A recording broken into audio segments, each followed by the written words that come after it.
That's Eileen Gleeson in conversation with Gavin Cummiskey and others at the press conference this week. Sue Ronan, former Republic of Ireland manager. Good morning to you.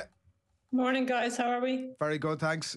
We'll come to Amber Barrett in just a moment's time, but I just want to ask you to begin with, obviously we're full points, we're top of the group, promotions in the bag.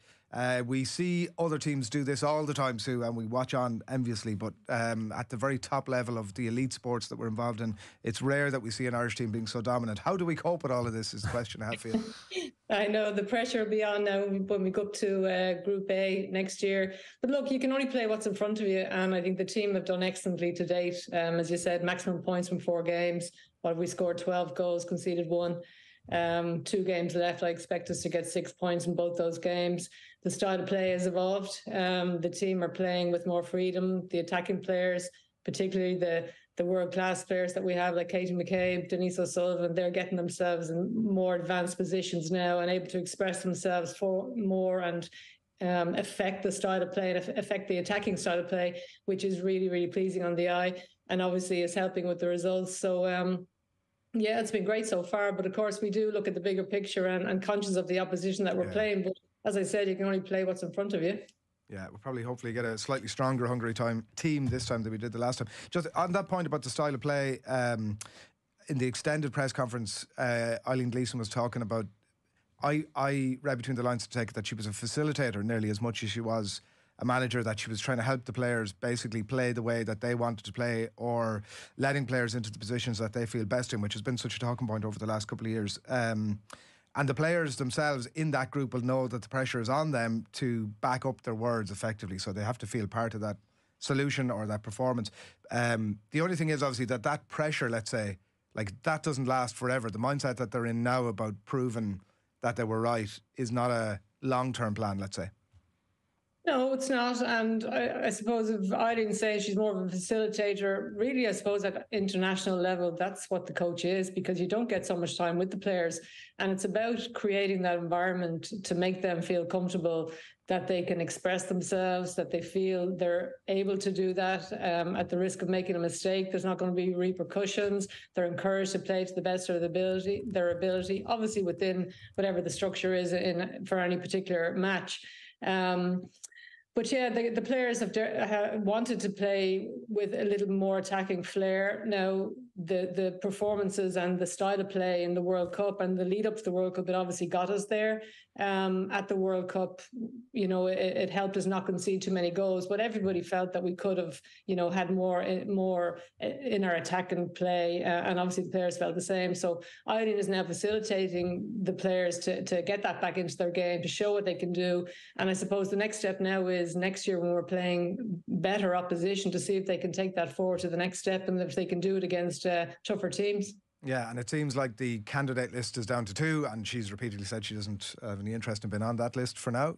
I'm part of the team. I think she said yesterday, I'll always be part of the team. I don't know quite what that means, but she'll be around. She'll be around anyway. I was going to ask you, Sue, just about the facilitator nature of the role and the impact that would have on potentially bringing in the best manager, as in the appetite for somebody to come in to just be a facilitator. But from what you're saying, that actually wouldn't really be an issue, that generally that is kind of part of the brief at that level.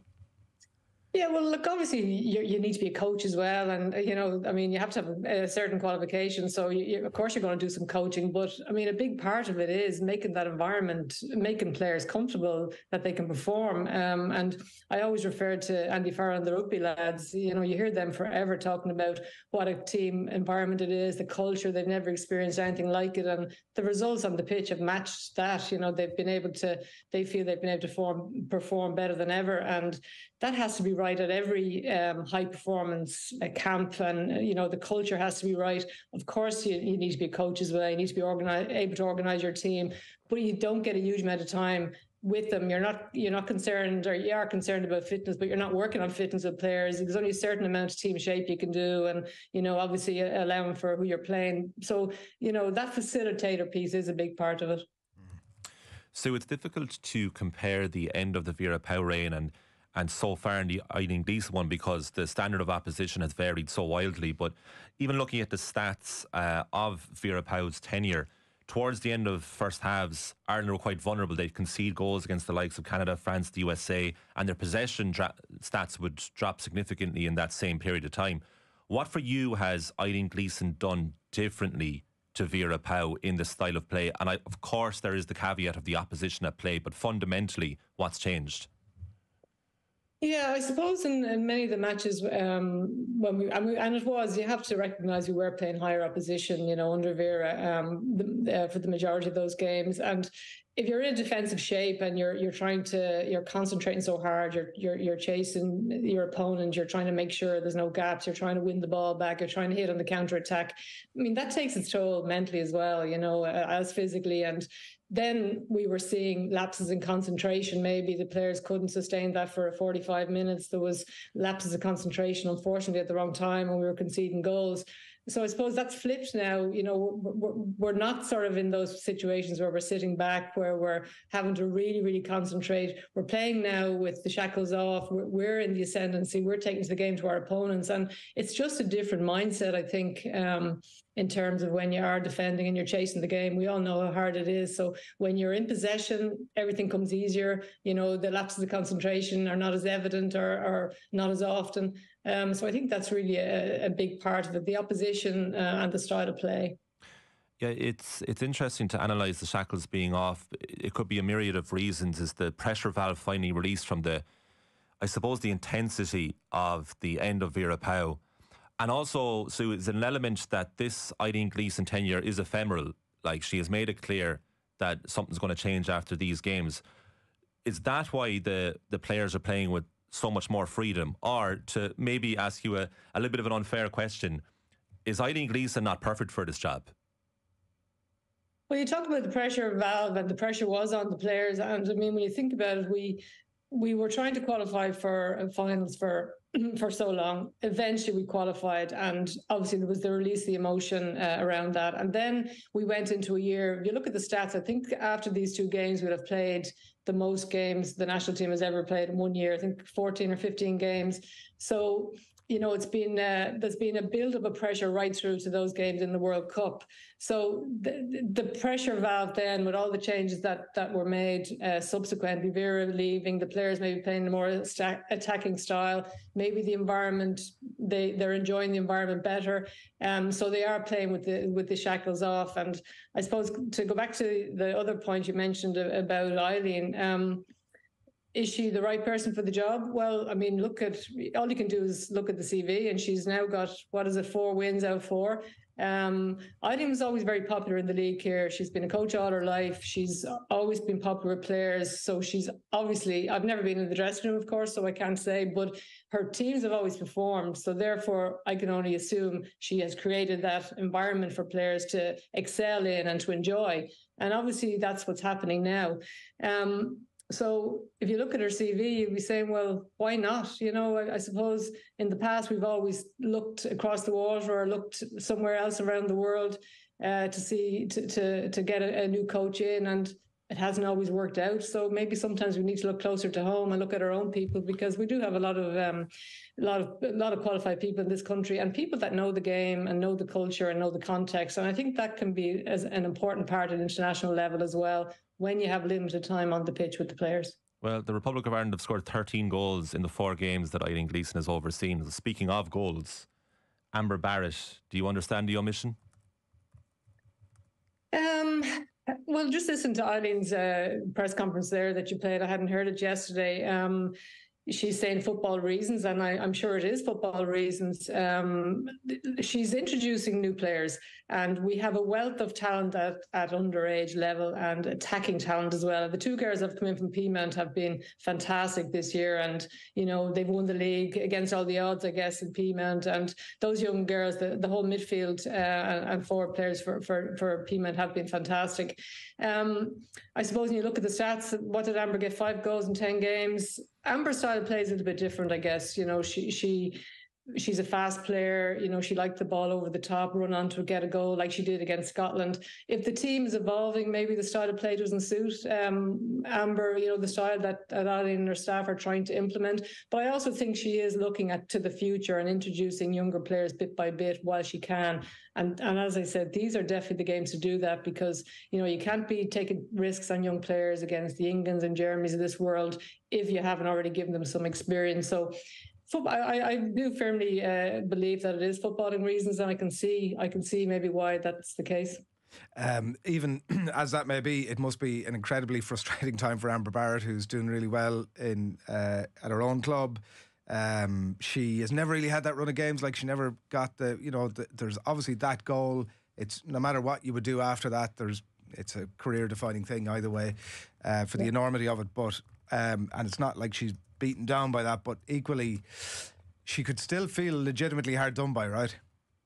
No, for sure, and I'm sure she does, and she seems to be doing well at her club in Belgium and scoring goals, and that's all a striker can do, I guess. All she can do, I guess, is put her head down and keep working hard and keep scoring and trying to knock on the door, and maybe having those conversations with Eileen and her staff to see if there's anything different she needs to be doing.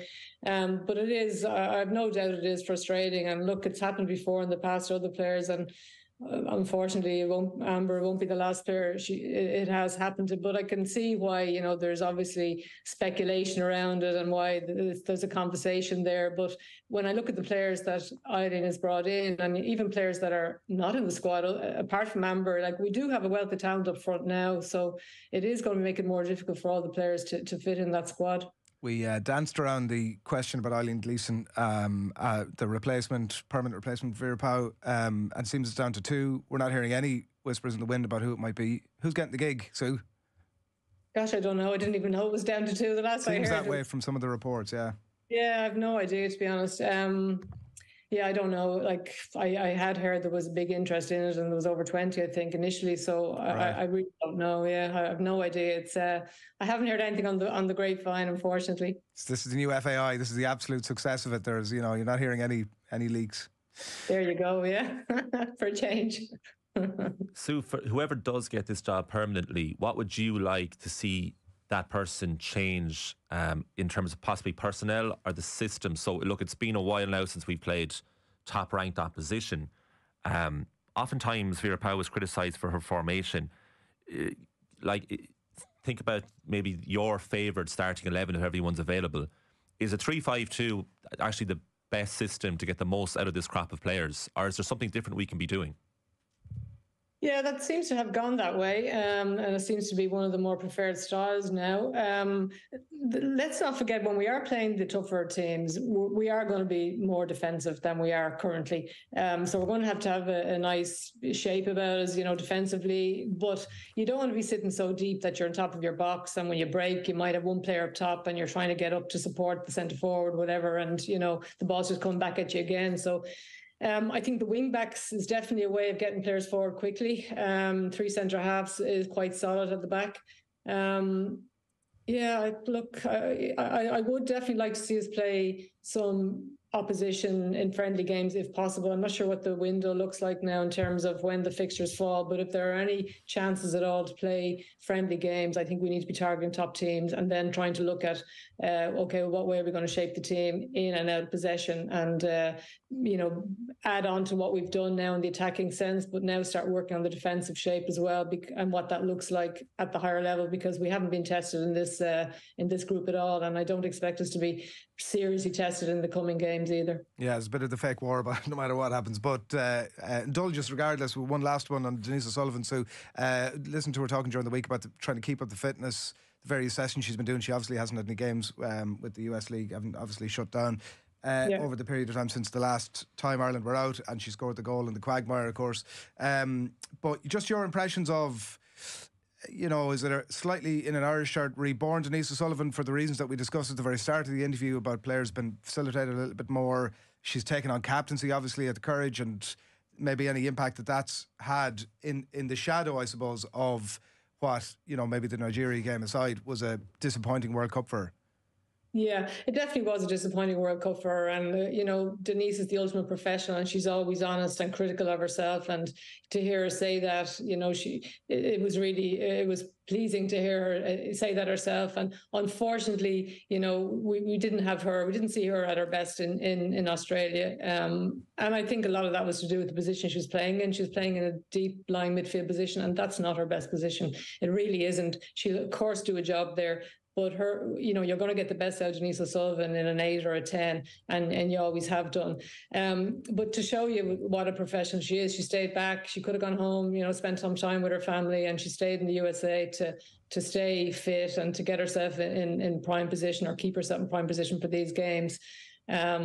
But yeah, I'm looking forward to seeing more of her, as we have with Katie McCabe, in advanced positions as we play these last 2 games and move forward next year, because they're 2 world-class players. We keep saying it, and we need to make the most of them while we have them.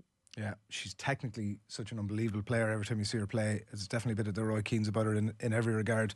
And interesting to see her in an Arsenal shirt as well during the week. Maybe a portent of things to come. We shall Hopefully. see. Yeah. It'll be a better time zone to be able to see her on a more regular basis. For sure. There goes our Christmas decorations. It's 7:30. Fainted at the notion. That's right, yeah. 7:30 start in Tallaght tonight, Ireland against Hungary. Sue Ronan, we'll chat to you down the track. Thanks a million. Cheers. Thanks, guys. Thanks a lot. The owl. What was it? That was that there? A bird of some... Oh, a robin, of course. Christmas robin, I presume. I think so, yeah. At the end of the day. Yeah. A Braeburn, too many this morning. We've all been in that position. You just sort of overindulge in the coffee and away you go.